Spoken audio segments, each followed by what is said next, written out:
పిన్ని. అత్తయ్య గారు. అమ్మా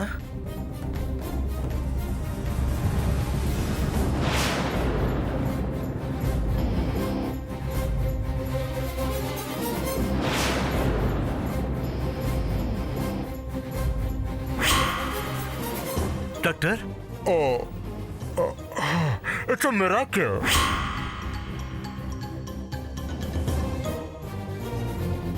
ఆపరేషన్ చేస్తే గానీ బతకదు అనుకున్నాను. చిన్న ట్రీట్మెంట్తో బతికేశారు.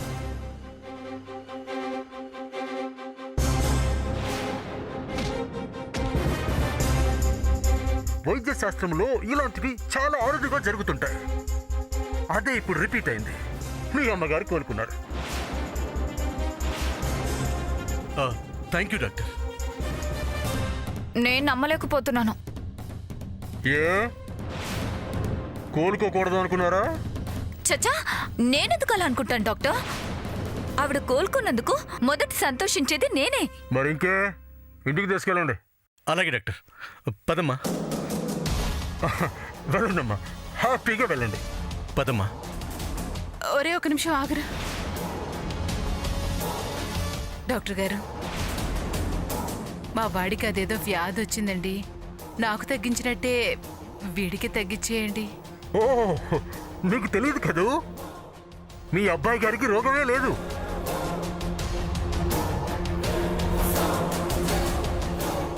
అవును పిన్ని, తమ్ముళ్ళ ఉండి మనల్ని టార్చర్ పెడుతున్న వాడి నుంచి మనల్ని కాపాడడం కోసం ఆ జబ్బు వచ్చిందని తమ్ముడు అబద్ధం చెప్పాడు.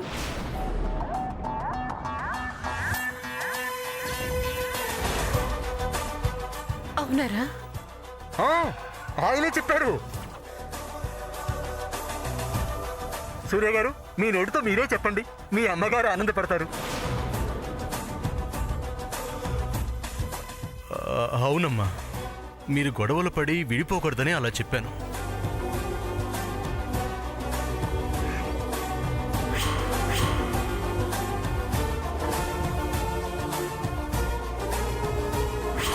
రోగం లేదని ఒప్పుకున్నావు కదరా, ఇక నీకు ఉంటది. అమ్మయ్యా, ఇప్పుడు కదరా నాకు సంతోషంగా ఉంది. అదే సంతోషంతో ఇంటికి వెళ్ళండి. తీసుకెళ్ళండి. అలాగే డాక్టర్. పదమ్మా.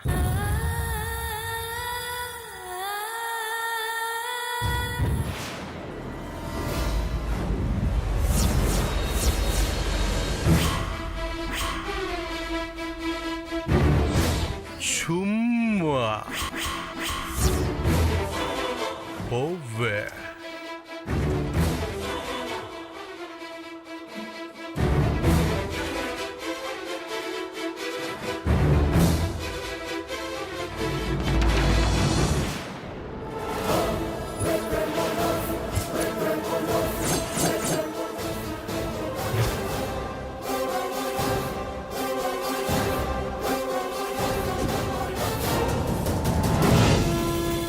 సామాన్య,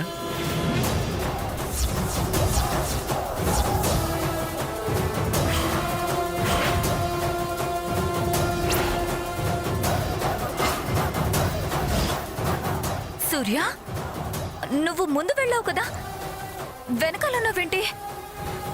నీకోసమే వచ్చాను. ఏమన్నా చెప్పాలా? నేను చెప్పిందేంటి, నువ్వు చేసిందేంటి? మీ అమ్మగారు ఎంత త్వరగా కోలుకుంటారని నేను అనుకోలేదు సూర్య. కోర్టు సూర్య, మరి లేకపోతే ఏంటి? నేనేదో మా అమ్మ 4 రోజులు మాట్లాడకుండా ఉండటానికి ఓ మోషన్ టాబ్లెట్ వేసి నీరసంతో మంచం ఎక్కేలా చేస్తామనుకుంటే ఏకంగా పైకి పంపడానికి అన్నట్టు రక్తమే చూపించావు. సారీ సూర్య, నువ్వు అలా అనుకున్నావా? నీకు అలా అలవాటు అవడం వల్ల ప్రొసీడ్ అయిపోయావా? సారీ సూర్య. It's okay. ఈ రోజు నువ్వు చెప్పింది చేస్తాను. ఇంకెందుకు? నాకు పిచ్చి లేదని నేనే చెప్పేశానుగా. చూస్తుంటే నన్ను ప్రొటెక్ట్ చేసుకోవడానికి దాచిన నిజాన్ని నీ కోసం చెప్పాల్సి వచ్చింది. అర్థం కాలేదు సూర్య. వద్దు, ఇప్పుడు నాకు పిచ్చి లేదు కదా, ఇక నిన్ను పెళ్లి చేసుకోను అని ఎలా చెప్తాను? అవును కదా సూర్య, నీకు అసలు పిచ్చి లేదు కదా, మరప్పుడు నీకు పిచ్చి కూడా మర్చిపో సామాన్య. వెళ్ళు, ధైర్యంగా ముందుకెళ్ళు. మనం వెంటనే 7 అడుగులు వేసేయాలి.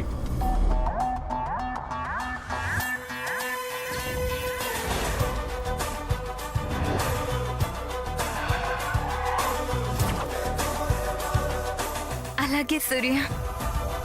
సామాన్య,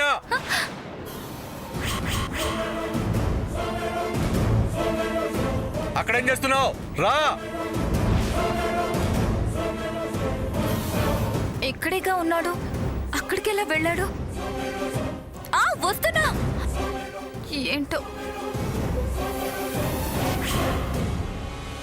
మా బావలా సామాన్యను రెచ్చగొడుతున్నావా? ఎంత దూరం వెళ్తావో వెళ్ళు, నేను చూస్తాను.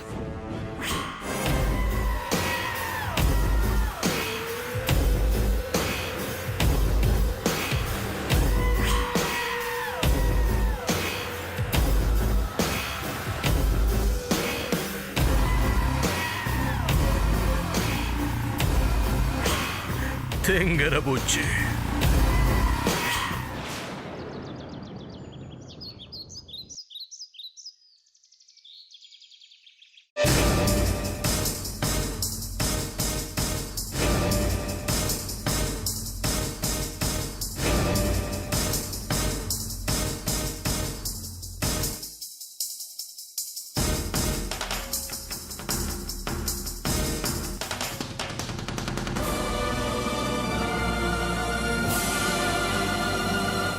ఏదో చిన్న గాయంతో బయటపడ్డాను.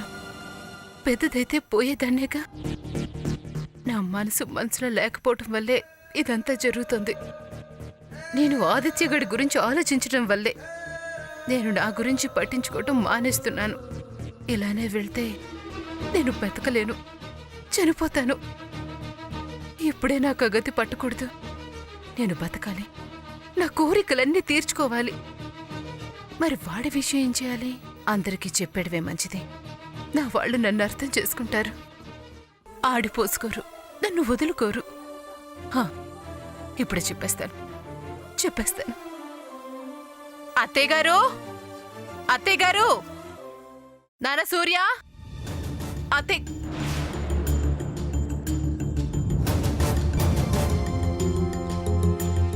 ఏమైంది జయంతి?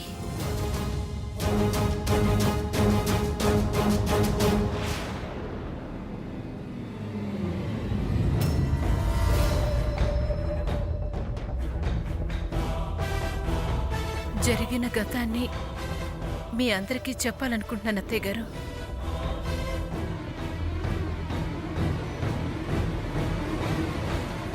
గతమా? ఎవరిది? ఏమిటది? నేను చేసిందే. మీకు తెలియకుండా నేను చేసిన పెద్ద తప్పు.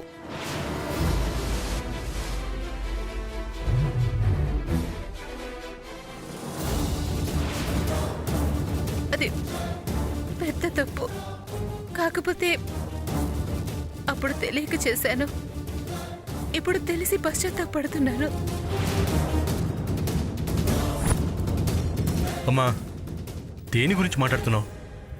నువ్వు చేసిన ఆ పెద్ద తప్పు ఏంటి?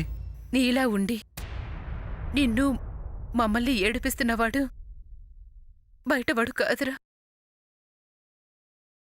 ఈ వజ్రపాటి ఇంటి బిడ్డే.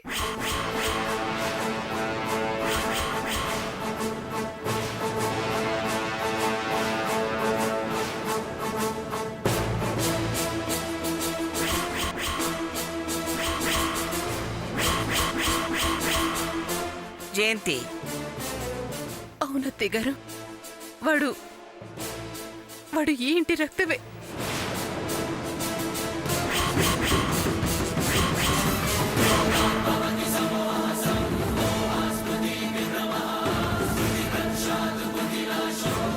ఇన్నాళ్ళు ఈ విషయాన్ని మీకెవరికి చెప్పకుండా దాచాను.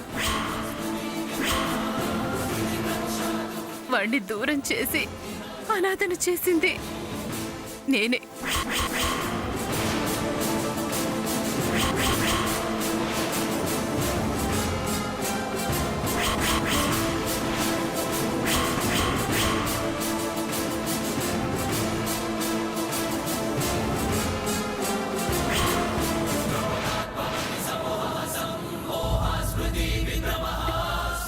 నా వల్లే వాడు నా అనే వాళ్ళకి దూరం అయ్యాడు.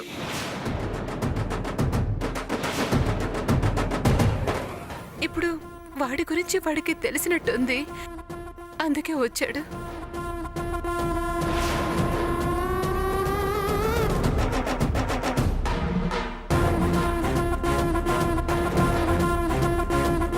మరి వచ్చే వరకు మౌనంగా ఉండి ఇప్పుడు నిజాన్ని బయట పెడుతున్నావంటే వాడికి జీవితంలో రాడనుకున్నావా జయంతి?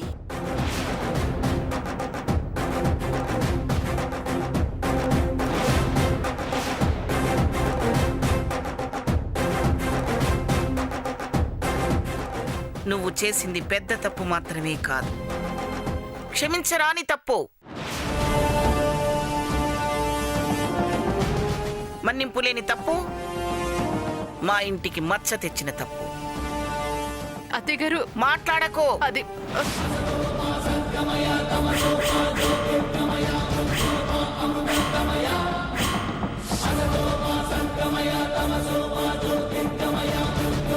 నీ మాట విన్నా, నీ మొహం చూసినా మహాపాపం చుట్టుకుంటుంది.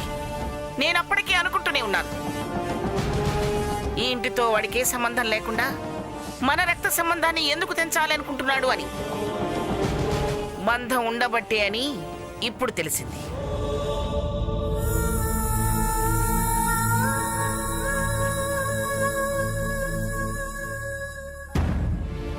అసలు తెలియంది ఏమిటంటే నువ్వు వాణ్ణి ఎందుకు అనాథన చేశావు అని.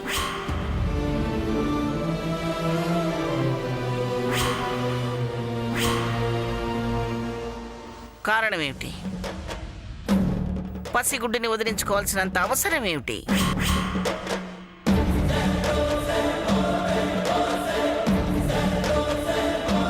చెప్పు.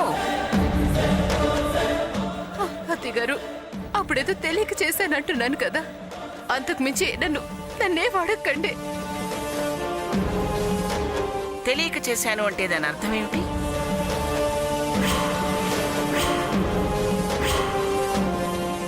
చెప్పు, ఏమిటి దాని అర్థం?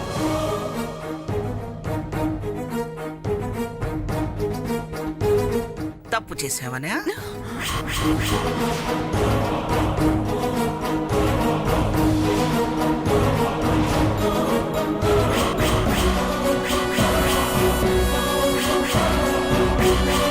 అత్తయ్య గారు చెప్పు, ఏమిటి దాని అర్థం?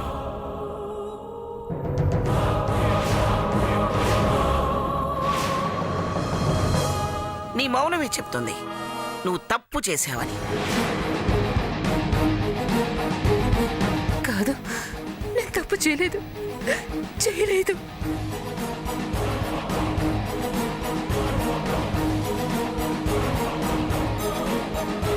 ఛీ! నీలాంటి దాన్ని నా కోడలిగా చేసుకున్నందుకు నాకు సిగ్గుగా ఉంది.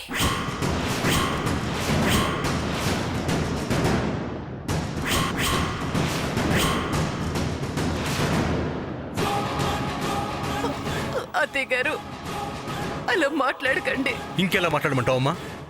నాయనమ్మ మాట్లాడిందంటూ తప్పే ఉంది. సూర్య, నువ్వు కూడా నన్ను అనుమానిస్తున్నావా? అవమానపడేలా చేసి అనుమానిస్తావా అని అడుగుతావేంటమ్మా?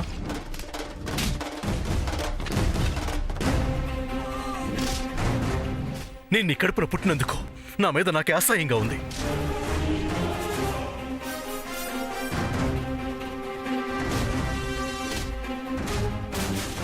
నీ వల్లే వాడు నా మీద కక్ష సాధిస్తున్నాడు. ఏ పాపం తెలియని నా మీద పగ సాధిస్తున్నాడు. పాపం చేసింది నువ్వైతే శిక్ష అనుభవించేది నేనా? చెప్పు, నేనా?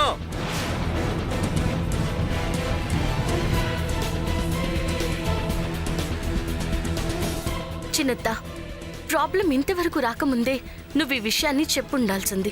సాల్వ్ చేసే దారి చూసేవాళ్ళు. నువ్వు ఆ అవకాశాన్ని ఇవ్వలేదు. ఎందుకిస్తారు? ఆ అవసరం రాదనుకునుంటారు. ఛ! మీ బ్యాక్గ్రౌండ్ గొప్ప అనుకున్నాను. ఇంత చెత్తని ఇప్పుడే తెలిసింది. చూసావా నువ్వు చేసిన దానికి ఎన్ని మాటలు పడాల్సి వస్తుందో? ఈ నిజం చెప్పే బదులు అన్నంలో కాస్త విషయం కలిపి అందరిని చంపేసి ఉండాల్సింది. సూర్య సూర్య సూర్య సూర్య సూర్య సూర్య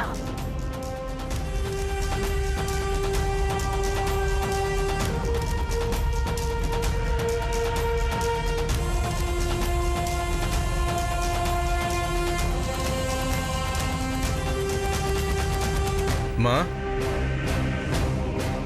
ఏమైంది? అత్తయ్య గారు అంత గట్టిగా అరిచి ఎందుకు పిలిచారు?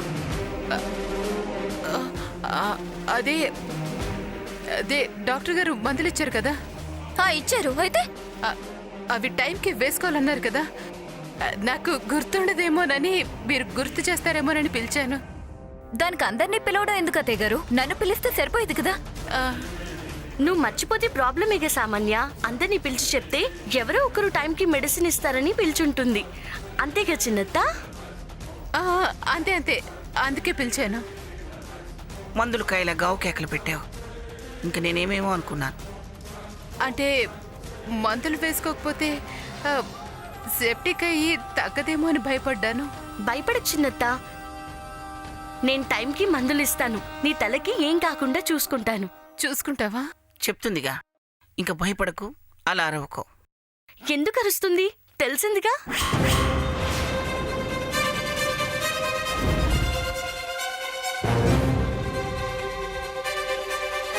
అంటే ఎంతమంది కంగారు పడతారని తెలిసింది కదా అంటున్నానమ్మమ్మ.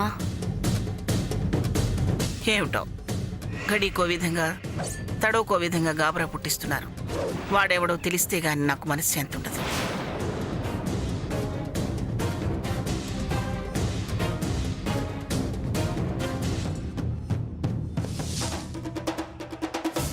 చిన్నత్త, నువ్వు వెళ్ళు. నేను టాబ్లెట్స్ తీసుకొని వస్తాను.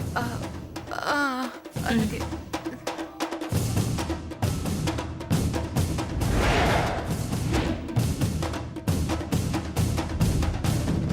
శామ్, అమ్మను కొంచెం జాగ్రత్తగా చూసుకో. యూ డోంట్ వెరీ బావా, నేను చూసుకుంటానుగా.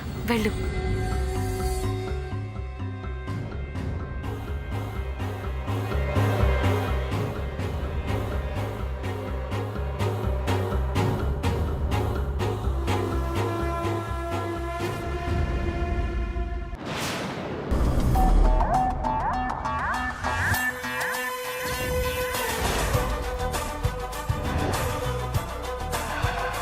ఏంటి సామాన్య ఎలా చూస్తున్నావు?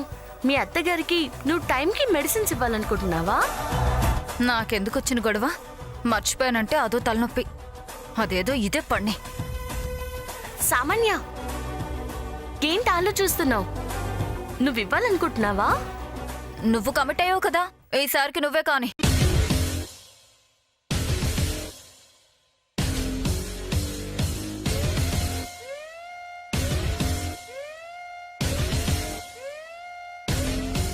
చిన్నత్త, నాలాగే నువ్వు నిజం చెప్తే జరిగి ఊహించుకున్నావా? ఇంకేం చెప్తావు? చెప్పలేవు. కానీ చెప్పే రోజు వస్తుంది చిన్నత్త. ఆ రోజు నీకు ప్రాబ్లం రాకూడదని కోరుకుంటున్నాను.